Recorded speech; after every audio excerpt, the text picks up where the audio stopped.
যারা ইউরোপের বিভিন্ন দেশ থেকে, ইউরোপ কিংবা মিডল ইস্ট এর বিভিন্ন দেশ থেকে এখানে স্পেনে আসছেন, এসে পাদ্রণ করে আবার চলে যাচ্ছেন, তাদের জন্য আজকের এই ভিডিওটা।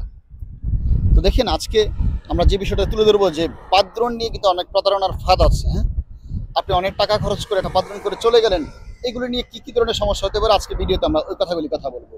প্রথমত আমি মিঠু ভাইকে জিজ্ঞেস করবো। মিঠু ভাই কিন্তু ভুক্তভোগী একজন মানুষ, আমার সঙ্গে আছেন মিঠু ভাই।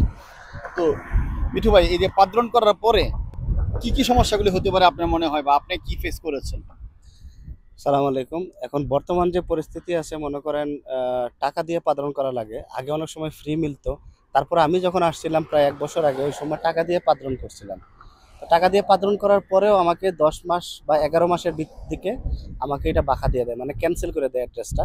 যার কারণে আমি এখন সমস্যার ভিতরে পড়ছিলাম। পরে এখন চেষ্টা করতেছি আবার নতুন করে পালন করার জন্য, কিন্তু এখন পালন পাওয়াটা খুবই কষ্ট। আর বলতে গেলে টাকা ছাড়া, কোনো সিন্ডিকেট ছাড়া এখন এরকম কাজ হইতেছে না। অনেক টাকা দাবি করতেছে পাদ্রনের জন্য। দেখুন, এটা এখন খুব একটা কঠিন সংকট চলতেছে এখন এই পাদ্রনের বিষয়ে। যে বিষয়টা উনি বলতেছেন যে পাদ্রণ পাওয়ার পরেও আপনি যদি টাকা দিয়ে পাদ্রণ পান, তারপর কিন্তু আপনি নিশ্চিত না যে পাদ্রণটা আসলে, অনেকে বলে ২ বছর পাদ্রণটা রাখবে, আসলে কিন্তু রাখে না। হ্যাঁ, ক্যান্সেল মাঝখানে করে দেয়, ক্যান্সেল করে বাঁকা দেয়। দিয়ে দেয়, অথবা যে আপনাকে পাদ্রণটা দিচ্ছে, যার নামে বাসার কন্ট্রাক্ট আছে, তার কন্ট্রাক্টও না থাকতে পারে। সে ইচ্ছে করে না চাইলেও কিন্তু বাঁকা হয়ে যেতে পারে। হ্যাঁ, তার নামে যদি বাসার কন্ট্রাক্টটা না থাকে, তাহলে কিন্তু তার বাঁকা হয়ে যাবে, কারণ আপনি ধরলেও তার লাভ হচ্ছে না কোনো। হ্যাঁ, তো এটা একটা বড় সংকট। আপনি বসে রইলেন বিদেশে, ভাবলেন যে আমার তো পাদ্রণ করাই আছে, তাহলে কিন্তু বিপদ। হ্যাঁ, প্রথমত এই একটা সমস্যা। আর দ্বিতীয় সমস্যাটা যেটা, অনেকে আবার দেখছেন হুম, পালন করে চলে যায়, ফ্রান্স হুম, থেকে আসে, অন্যান্য দেশ থেকে আসে, পালন করে চলে যায়। কিন্তু ওরা কিন্তু 100% গ্যারান্টি দিয়ে বলতে পারবে না যে আমি ২ বছর পরে আসবো, কাগজ নিয়ে চলে যাবো। এরকম কোনোদিন সম্ভব না।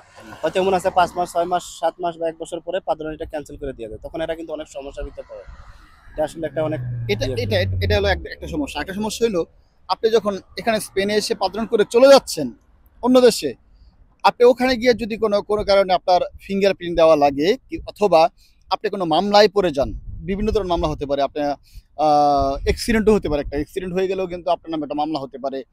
যদি অ্যাক্সিডেন্ট হয়ে যায়, কোনোভাবে আপনি ফিঙ্গার দিয়ে ফেলেন, তাহলে কিন্তু আপনি আর এই পাদ্রণ আপনার কাজ হচ্ছে না, কিন্তু এই পাদ্রণের আর এখানে কোনো ভ্যালু থাকছে না। হ্যাঁ, এই হলো একটা বড় বিষয়। এর জন্য যাদেরকে বলবো, যারা আসলে স্পেনে থাকবেন চিন্তা করছেন, তারাই কেবল স্পেনে আসেন, এবং এসে পাদ্রণ করে চলে যাওয়ার দরকার নেই। একটু ধৈর্য ধরেন, ধৈর্য ধরলে আপনি পাবেন। আর যাদের এই ধৈর্যটা ধরার মতো ইচ্ছা নেই, বা আপনার সামর্থ্য নেই, মানে এখানে আসলে তো কাজের সংকট, আপনি সার্ভাইভ করতে পারবেন না, তাহলে আপনি আমরা আসলে হ্যাঁ, সাজেস্ট করবো যে আপনি স্পেনে না আসেন। অ্যাডভাইস করবো আমরা না কারণ আসার জন্য। স্পেনে কিন্তু কাজের সংকট, অনেক প্রচুর সংকট, সংকট। হ্যাঁ, অনেক সংকট, কাজের কাজ অনেক পাবেন সংকট। না, বা পেলেও খুব কম বেতনে কিন্তু কাজ পাবেন। যেমন ধরেন এখন কিন্তু আমি মিঠু ভাই শুনছি যে ১৫০ টাকা বেতন, হ্যাঁ, ১৫০ ইউরোতেও কিন্তু কাজ করে। হ্যাঁ, ১৪ ঘন্টা ১৫ ঘন্টা কাজ করে মাস শেষে ১৫০ ইউরো পায়।